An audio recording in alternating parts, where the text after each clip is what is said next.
So, welcome everyone to Business Without the Busyness. And today I have got some slides. I don't always have slides, but I'll tell you the little story about this particular session. I actually presented this live at a ladies networking event a few weeks ago, and I had so many people come up to me at the end and say, "Oh, this really makes sense. This kind of resonates." That I thought, "Do you know what? I'll offer it to people who were not in Harrogate a few weeks ago, and bring it online." So I decided to do that. So I've kept exactly the same slides. I doubt very much the same exact things will come out of my mouth because that isn't kind of how I generally roll. Where is my presentation button?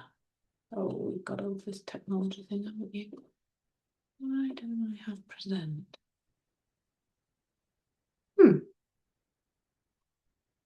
Let's just use it like this. I'm clearly not going to. Oh no, because that is not. Bear with. Oh, you see, that's not the actual presentation. That is like the front screen thing. I've not actually got the whole presentation up, which is why I couldn't make the presentation button work. Hmm. There it is. That's better.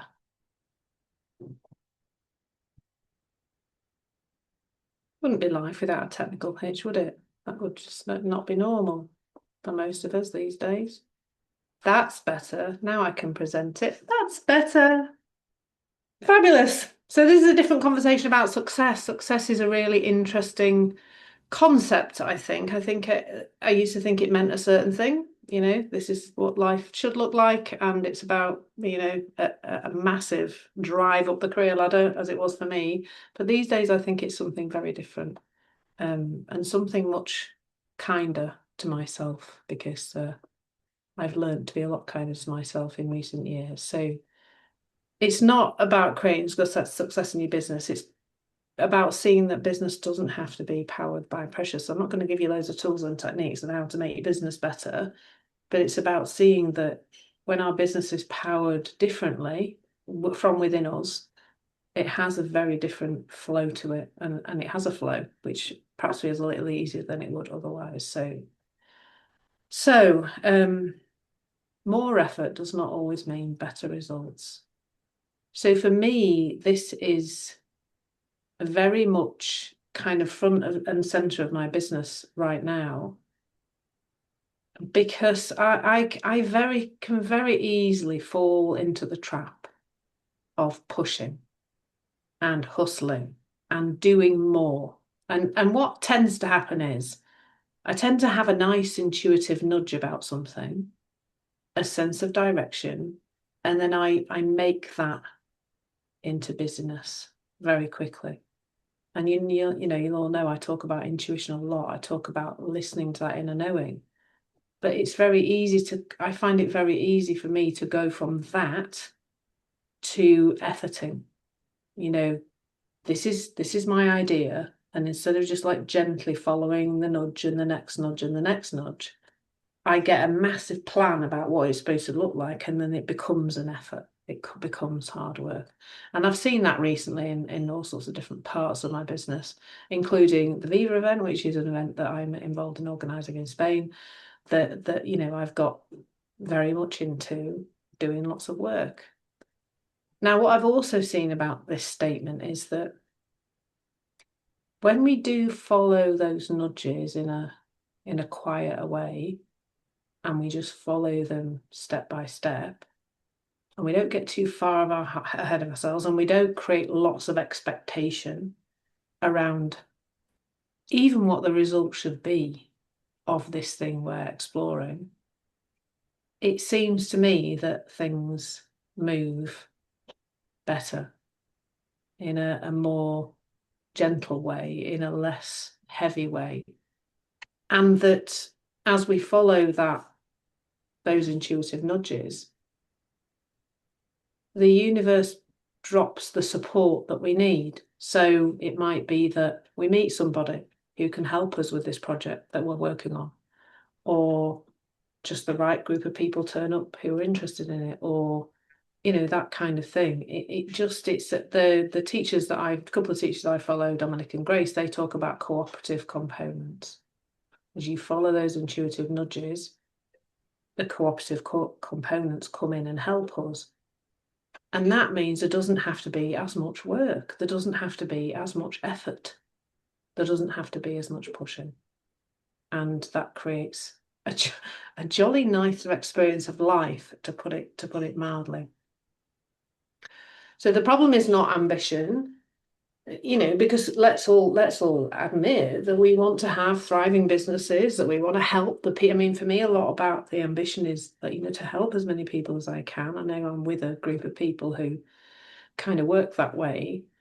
It's when it's fueled, when, the problem is when that's fueled by fear and pressure and self-criticism. Now, the good news is that our body is very beautifully set up to let us know when we move from being guided by this, I suppose you might call it this alive ambition, this excitement, this presence for the next step and the next thing that we want to create, to being fear, pressure, self-criticism. It just feels very different.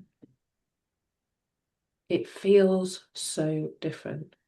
And I can even notice now, as I started this presentation, there was a bit of where it went wrong at the beginning, and I didn't have the right thing up, and there was a bit of a wobble there, and then I felt like I was speaking quite fast at the beginning, quite sped up, and now I've just noticed, oh, perhaps I was fueled a bit by fear and pressure, and a bit of self-criticism had come in. Claire, why didn't you have the right thing up?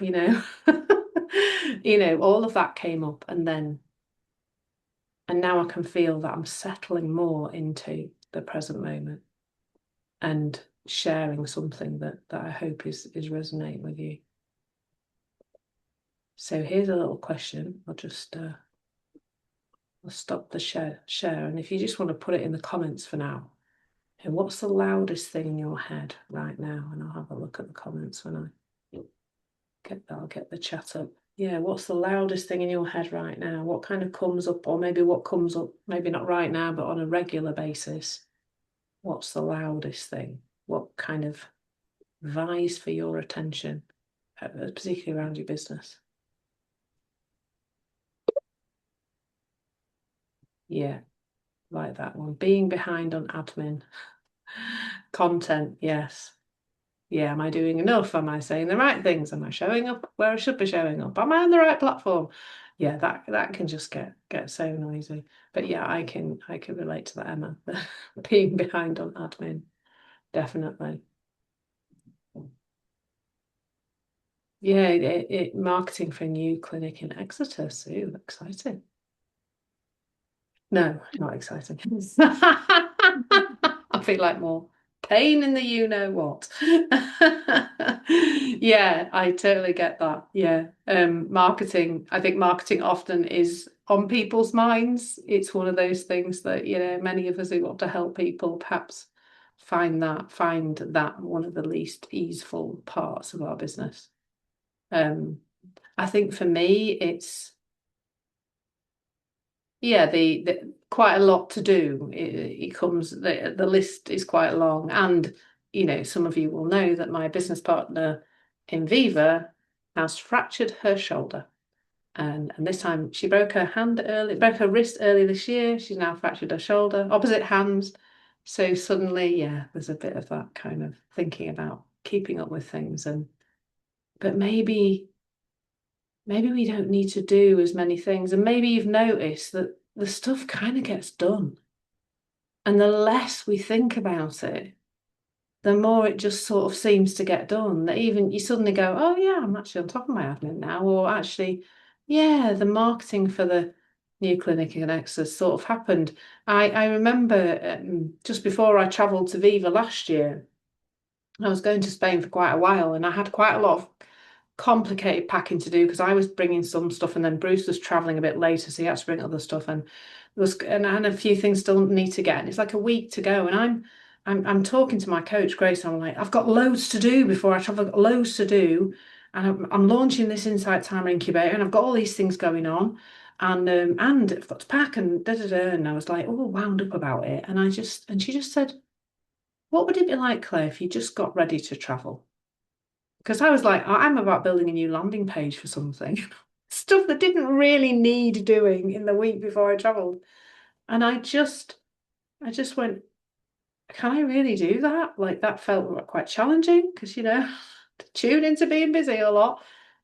And I did. I just literally went, right, that's it. I'm not doing anything this week apart from my appointments that are already booked. I'm going to do those. But otherwise, I'm going to concentrate on getting ready for this trip. And I filled the program because as I got back into my life rather than in my business, in the weeds of it, I just ideas came up all the time for things to share. I shared a funny story about trying to pack for a 2 week trip, a more than 2 week trip to Spain. It's quite a bit over 2 weeks. And then my suitcase was overweight and I posted about that. And it all was just very light and easy. And then I think I went onto Insight Timer and I'd hit 5,000 followers. And so I was like posting about that and saying, this is one, it's great. And just through that, just stuff just came to me in a very inspired way. And I filled a program that I thought I had to, ideas came as well. I think I offered my previous attendees on the course, I said, if you give, if you tell somebody about this course and they join and you let me know, or they let me know, I'll give you an hour of eyes on your business, like tech wise or whatever. So yeah, it just all worked out really well. So it was quite funny how I didn't have to be absorbed in my business in order for that to happen. So um the noise in our head, very loud as it can be, it really can sound like the truth. But it's pretty much, I mean, it's usually there. I feel like it's almost always just thought passing through. And the noisy thinking, the stuff that's not helpful, again, back to that feels different to the thinking that is true. The stuff that's really true, the stuff that is your inner knowing speaking to you, comes with a lovely feeling. The noise, which is the criticism and the you've never done enough and the you should be working harder and whatever else it is that comes through, you're not busy enough. I mean, the number of times I go to, usually in-person networking events I go to, there's one particular one I go to, it's quite male heavy. And, and usually at some point somebody says, are you busy? And I usually make some flippant remark like, that's not really my intention. I'm not trying to create a busy life. I say one burnout's enough for anybody in a lifetime. And they do look a bit perturbed and put out because it's like a badge of honor or an addiction, I think, busyness. I often said, maybe not as much now. I feel like I'm in recovery, as it were. It was my drug of choice to be busy. And I can still slip into it sometimes, but I notice it faster and I back off. And sometimes that backing off is just stepping away from my desk. I bought a magazine recently. I've bought a magazine for years and reading my magazine or watching some dreadfully awful detective show or something like that. So here, the sky and the storm, the storm of our thinking, it feels like a storm, our stormy thinking. Beneath that is the sky. I might call that the inner knowing. You might call it God if you lean that way. Insight, creative intelligence, universal intelligence, whatever you want to call it, doesn't really matter. That's who you really are. Now, that's taken form in a human journey, as it were, and that human journey has thinking on board with it. But that's not the truth of you. There's something more. And just like the clouds and just like the storm, that can pass all on its own. You don't have to do a lot of work. But I do find the one thing that I find helpful is to pause, is to take a breath, to pause action until serenity emerges. It's one of my favourite things to guide people to do. And we're living all the time in the feeling of that thinking. We are still very much as a society guided to believe that we're living in the feeling of the world. They made me feel like that. This work is making me feel overwhelmed. I feel stressed because of X, Y, Z. Now, this is not a license for people to treat people badly, because sometimes people think it's that. It isn't that at all. But it's when we see that for ourselves, when we see that we're living in the feeling of our thinking, not the feeling of the world, we take very different action. We make very, very different decisions. Because we can see that our feeling won't be improved by doing lots. So when we feel very busy and we feel quite overwhelmed, we may look at our list and think, I've got my list right next to me. We might look at our list and say, oh, if I just get everything crossed off my list, then I'll feel better. I'll feel good once those things are all crossed off. And of course, we have a moment of feeling better. It's a very tricky system that kind of makes it look like that is bringing relief, because we breathe. Maybe for the first time that day, we breathe properly. We just go, oh, I've got everything off the list. And that breath settles us and we have a moment of feeling calm. And of course, the next day we fill our list up again and we can go through the same process again of feeling overwhelmed, of feeling like the list emptying is going to be the thing that makes us feel better. But it's an illusion. That it really is an illusion. It's our thinking about the list. And alongside that, I find that overwhelm often comes with urgency. So if I can just get everything off the list like now, or by the end of the day, or by lunchtime, or within the next hour, or whatever ridiculous time stamp we put on it, that can then bring urgency. And urgency for me feels like a drugged hamster, like not like a suppressing drug, like a high drug. Got acid or something. Hamster on acid is on its wheel in the middle of my chest, going round and round and round and round, and faster and faster and faster.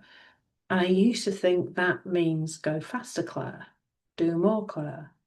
Get it all out of the way faster, Clare. And I now know really, truly that means stop. It means take a breath. It means pause. It means wait till you're in a better feeling. Because who wants an urgent brain surgeon? Like, you wouldn't have anybody who was going to help you in life to, I feel really urgent, I'd like to come and help you, would you like to get in the car with me with my urgent feeling? Maybe not, actually, I'll walk. I'll get the bus. We know really that that's not a way to live life in a healthy way, but we often don't see it for ourselves. But urgency is so common. This is one of my favourite questions to ask people. And I've just been in conversation with Dr. Bill Pettit with some videos we're making to Viva, and he says something similar. He says, are you in your thinking or are you in your life? And I think this is a question to just jot down and ask yourself every so often. Where am I right now? Am I in the world with what's right in front of me? And in a business, what's right in front of you might be a problem to solve. One of the things I love to do is help businesses with their tech sometimes and their organisation in the back end of things. And I love it when I've got a bit of nitty-gritty to do around that. And but a lot of the time, the problems that we believe we have to solve in our business do not exist. They're not real. They're things we've made up in our head. They're things from the past. They're things from way, way off into the future. They're not real right now. And so it's powerful to ask that question on a regular basis. Where actually are you? So overthinking, that's a corker. It's one of my favourite hobbies, I think. It often masquerades as preparation, but it usually keeps us away from fresh ideas. So I had a lovely experience of this a few days ago. So my fiance and I regularly receive quite unpleasant messages from his ex-partner. because they have a child, so there's still a relationship to be navigated there. And this particular morning, we'd received yet another barrage of challenging messages, shall we say, mostly telling us what to do, which is so funny because we're both in our 50s and we're not really very responsive to that these days. Anyway, I started trying to reply to this message, and I can feel, I started to feel that. I started to feel this sense that, well, if she just didn't send any more of these messages, we could be happier and more at peace. But of course, it's not really true. When I feel like that, I know that I'm getting stirred up. I'm starting to overthink it. And then I said, oh, I'm just not going to do anything about this for now.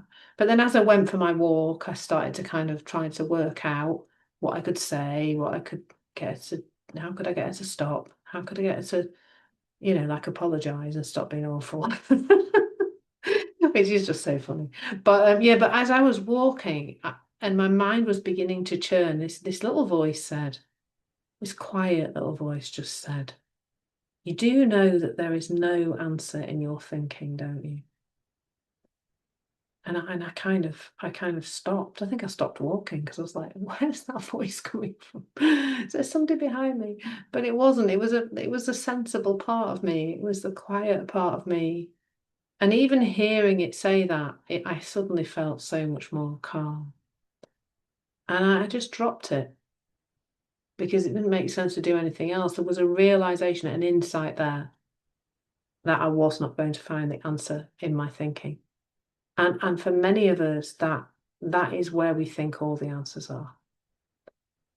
But in the noise, the noise of overthinking is a bit like a big brass band, and our fresh ideas, our fresh insight, our inner knowing is like a little tiny flute trying to be heard above a big brass band.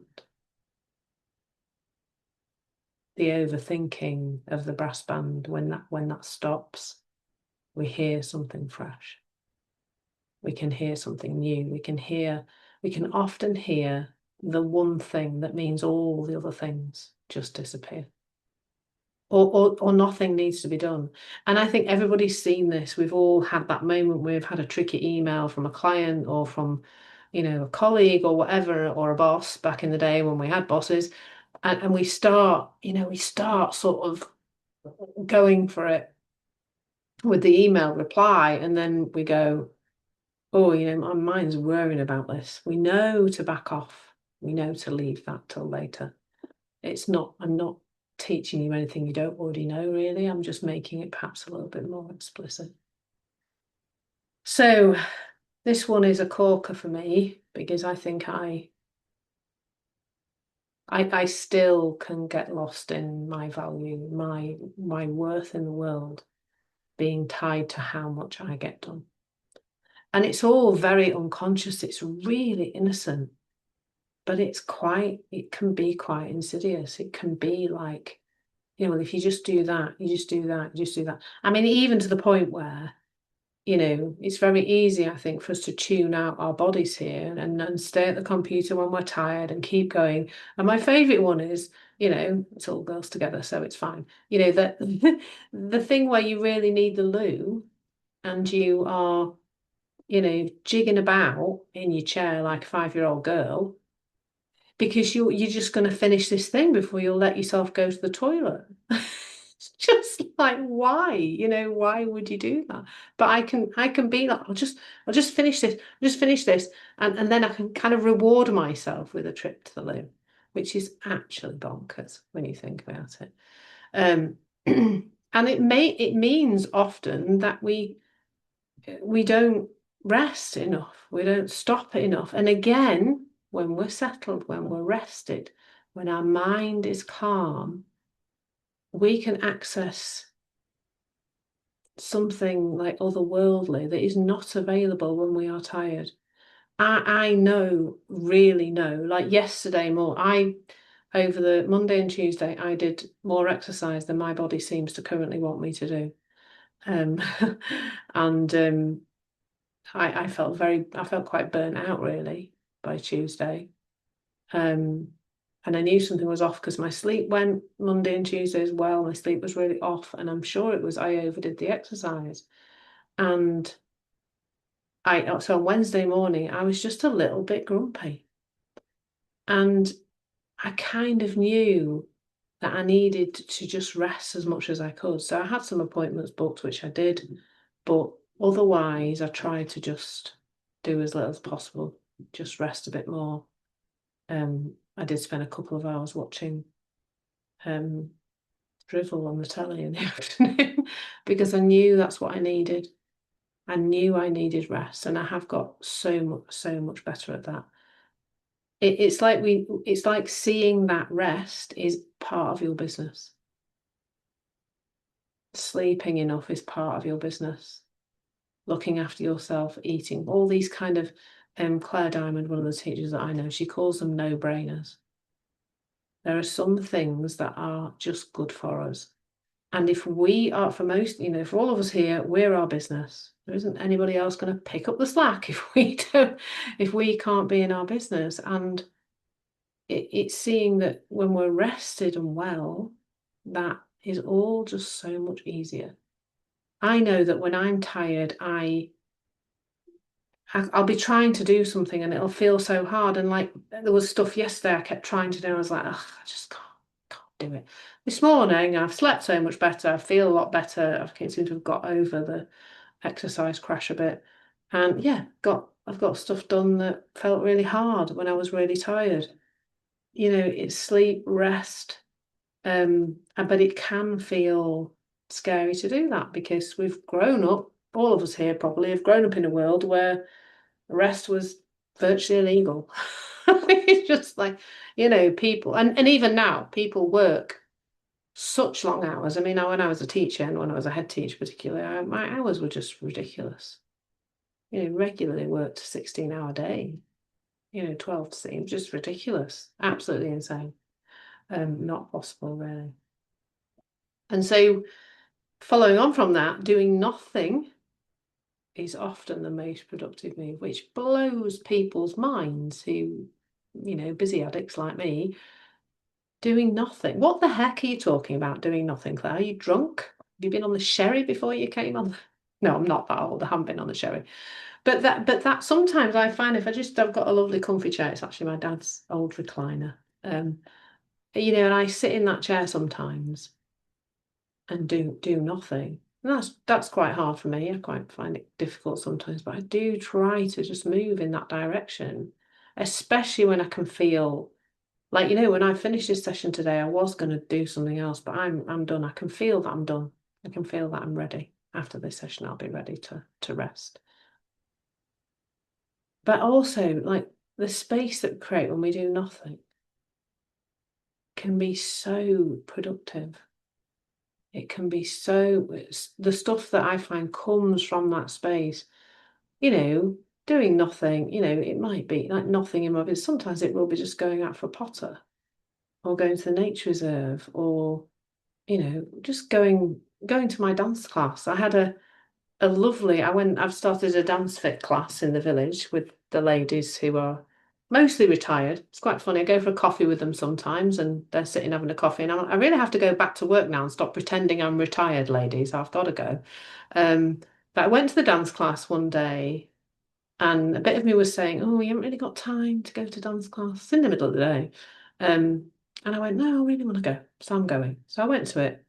And I had this marvelous insight that turned into a really nice social media post because it was seeing that I remember doing a yoga class with some older ladies when I was during my burnout. My mum used to take me and being very much in comparisonitis and really noticing the dance class, I wasn't like that. I was like singing my head off to the 80s tunes and jigging about and not really bothered. So, I could see a change there, which I shared, which I think a lot of people I work with get stuck in comparisonitis. So pausing is not weakness, it's often the doorway to a wiser response. And I've spoken about this already today. I don't know if I've put it on. Put it on the slide. Maybe I haven't. So pause action until serenity emerges. Originally, when I heard that, it was pause action until serenity enters. But I like emerges because I feel like serenity is our natural state. It's within us and it emerges when we pause, when we take a breath And it doesn't have to be a long thing. It can just be a move away from the keyboard for a little while. You know, taking a break, making a cup of tea. Just sometimes just taking your hands off the mouse and the keyboard and, you know, taking a bit of a breath and allowing yourself to rest, even if it's just for a moment or two. And it often brings a wiser response to something that might be happening that might feel quite intense in the moment.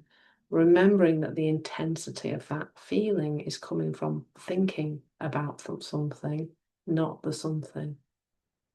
And that's how the pause is helpful. This is a lovely snow globe. I used to have a snow globe, but I don't know what happened to it. But clarity that we want in our business, because that's really what we want. We kind of want to know what to do, don't we? Really clearly, and not in an effortful way. That comes from stillness, not effort, not from pushing and hustling. It's a bit like the snow globe. You know, if you shake the snow globe, it gets very blurry. You can't see what's inside it anymore, or through it. When you put it down, when you let it rest, when you let it become still, that's when the clarity appears. Not doing more shaking, not doing more of that. That is not where clarity comes from at all. And maybe a lot of us need more stillness than busyness to navigate through our relationship with a little bit more ease. So I've said a bit of this already, but rest is not separate from business growth. Rest is vital to business growth. And it for me is a massive thing around avoiding burnout. You know, I'm a burnout a burnout old hack. You know, I've been through it. I know that it was busyness, just ridiculous levels of busyness. You know, never a still moment. At one point I couldn't sit still. I found it extremely difficult to sit still. I can definitely sit still now. I'll be on that sofa after this and I won't be moving. You know, it's so vital is the rest. And, you know, as I've already said, that's when the fresh thought comes, the clarity comes, and the inspired action. You know, none of this is about not doing anything, but it's about doing the stuff that feels good, the stuff that feels inspired. Why does it feel good? Because it's coming from a settled mind. And a settled mind feels really good. It really does feel wonderful. And that's where the best ideas come from. So a question to perhaps contemplate, you know, the difference really. This is sort of a difference question. What does your business look like when you're not exhausted? And what does it look like when you're exhausted? You know, if I'm exhausted like I was yesterday, like really tired and feeling really grotty, it all looks like an absolute just an absolute pain in the backside, really. It's like, where's the job? Can I go get a job? Or can I just do something else? Or do I have to do this at all? Or you just like confused about it. I think yesterday I got into a real place of confusion. Am I going in the right direction in my business? Am I doing the right thing? And today, that all looks completely different. Nothing has changed. Nothing has changed. Everything's exactly the same. My business is in exactly the same state it was yesterday. But today it looks like a very different proposition to how it looked yesterday. Isn't that funny? Nothing has changed, but the whole thing looks different. And that is what, you know, when we're tired, when we're run down, when we're doing too much, when we're very busy, it can look completely different to when we are feeling rested and more relaxed and we're in that nicer feeling more of the time. And this is not about seeking a feeling. It's about just noticing and having some awareness when you are not in that good feeling. So a clearer mind sees different possibilities, not because the business has changed, but because the state of mind has changed, which is what I just said, really. We are as human beings, these continually fluctuating creatures, and as our thoughts fluctuate, the world changes before our eyes. And I've seen that, we've all seen that with our partners, no doubt. You know, Bruce can really look like a pain when I when I'm not in a good place, when I'm in a lovely feeling. He's just the best thing ever. That's what I really think. But I have my moments when I don't. The same, like I've just said with my business, sometimes it just seems like it's too much like hard work, and it's too hard, and I'm too tired, and I can't do it. And I also don't know what I'm doing, and I'm not very good at it as well. You know, like all the inner critical thing comes in when we're tired. But as soon as our mind clears, it looks like there's infinite possibilities. There's infinite excitement. There's new ideas. This morning when I woke up, and once I got going, that was interesting. This morning I had a really slow start to the day. Unfortunately, somebody's car alarm went off at 4 o'clock or something. It took me a little while to get back to sleep, so I slept a little bit later this morning. Bruce and I went for a lovely walk, a very refreshing walk because it was a bit drizzly. And then, you know, I got home and made Bruce some breakfast, and I just had a lovely. And then I wanted to wash my hair, so I had clean hair for you ladies. So you know, there were things. It just took me a while to get down here to my computer. And as I was getting ready this morning, I was just sort of, yeah, chilling out, listening to a bit of something on YouTube, I think, and while I was getting ready, and then this lovely idea came through, which I've just been working on today. That I feel really excited about, something really different, something that I've not done for a while, but I used to do when I was a hypnotherapist. So watch this space. That'll be exciting when it happens. But that came from me having this lovely, gentle start to the day. My mind was clear. I felt good. I was looking after myself. I was well rested. And that's when this new idea that's got really, you know, I've got quite excited about and started creating. And it feels like it's something that will fill a need that lots of people have. So yeah, so exciting things happen.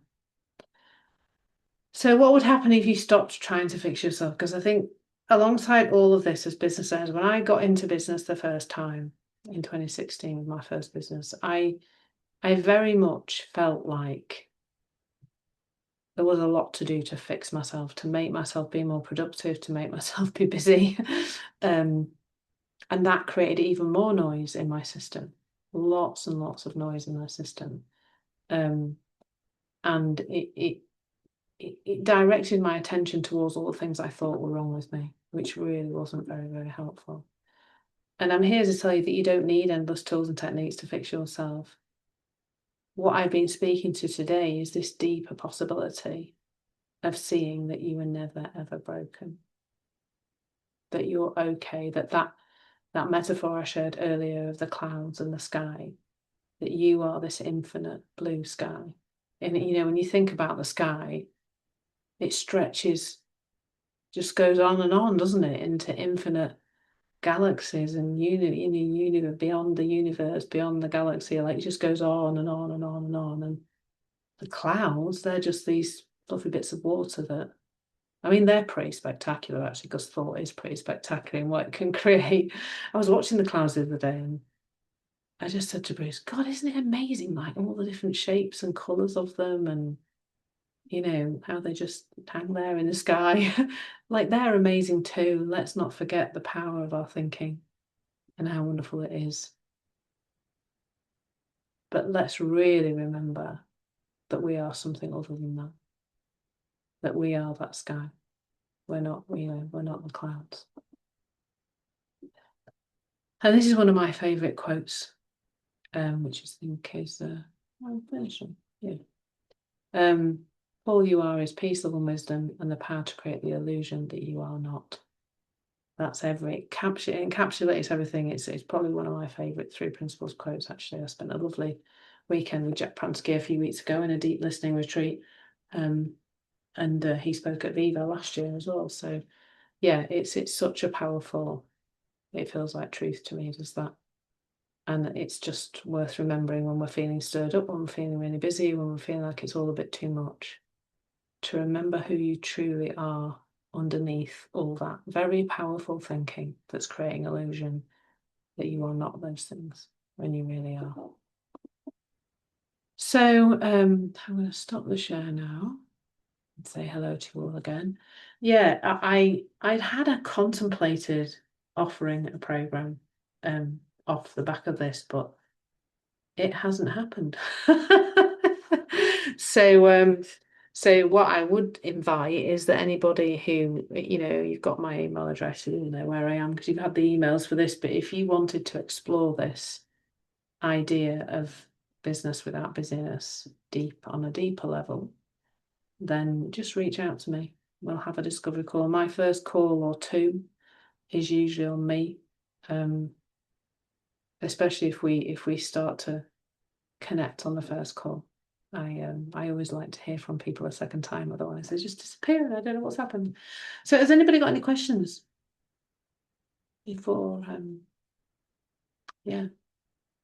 or any comments or anything that just has resonated?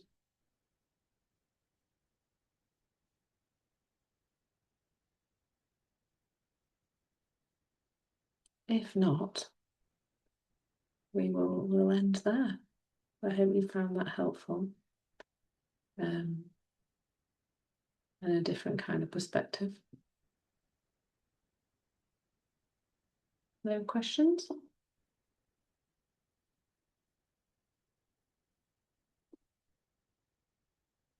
Oh, thank you, Sue. Yeah, that's great. Brought forward some ideas for me. Yes, Emma, thank you, Claire. Definitely food for thought. It's always in my head. Yeah, I can totally relate to that. That was very validating. Thank you, Claire. Good. Good. Thank you for being here, Sue. Thank you, all of you, for yeah, I like that. Emma says she does that. I'll get this done before I wee. Yeah, very common, I'm sure. Thank you so much for being here and have a lovely, lovely weekend.